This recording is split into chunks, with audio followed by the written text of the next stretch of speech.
Assalamualaikum warahmatullahi wabarakatuh. Halo, nama saya Muhammad Abandullah dari 10 TKJ 2 SMKN 1 Subang. Di sini saya akan membahas tentang peta minda atau yang biasa disebut mind map.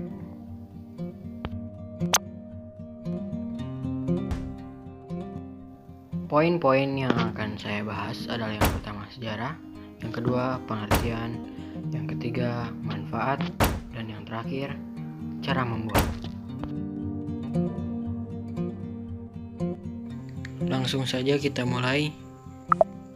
Yang pertama adalah sejarah.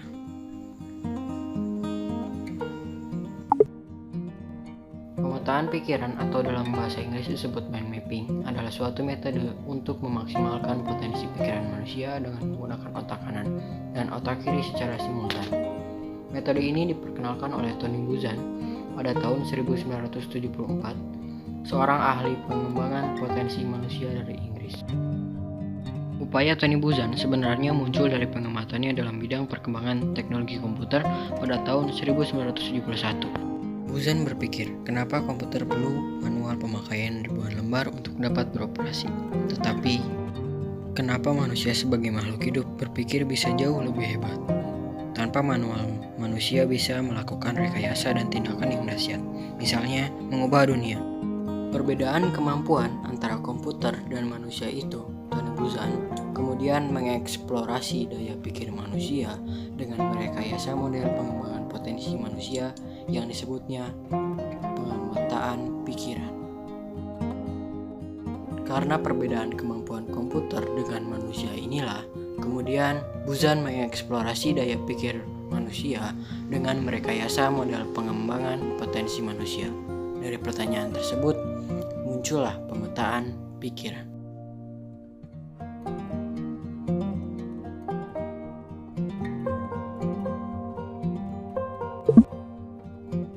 Poin selanjutnya yaitu pengertian.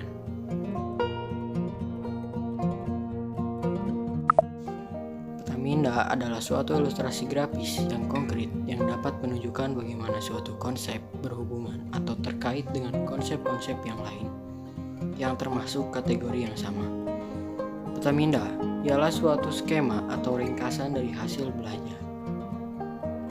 Peta minda merupakan salah satu cara visual spasial dalam bentuk kecerdasan beragam atau multi-typal intelligence yang sekarang ini sudah diterapkan dalam sistem pembelajaran di sekolah-sekolah.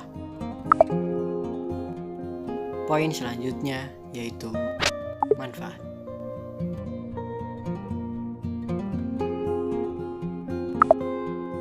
Manfaatnya adalah yang pertama, meningkatkan daya ingat, kreativitas, dan produktivitas.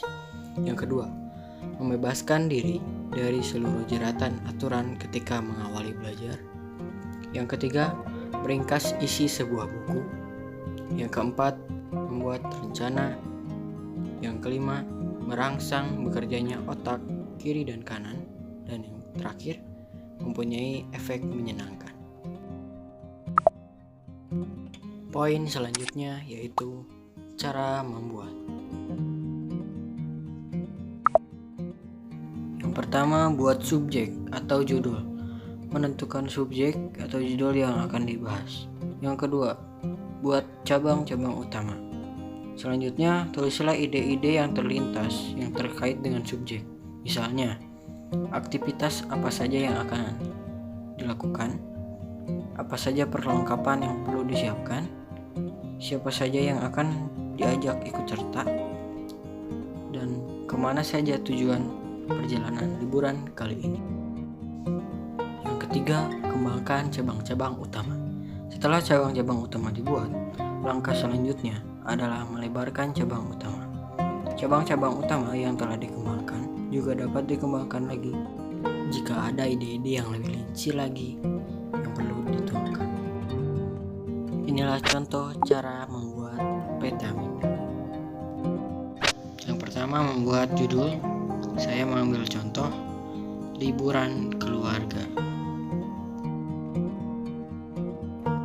Selanjutnya, membuat cabang-cabang utama. Yang pertama yaitu siapa, yang kedua tujuannya, yang ketiga aktivitasnya, dan yang terakhir adalah perlengkapannya. Selanjutnya yaitu mengembangkan cabang-cabang utama. Contohnya tujuan: pantai, Gunung Bromo, waterboom, siapa, ayah, ibu, kakak, aktivitas, renang, olahraga, mendaki, perlengkapan, bola, baju renang, matras. Cabang-cabang yang sudah dikembangkan pun bisa dikembangkan lagi jika ada ide-ide yang lebih rinci yang harus dituangkan.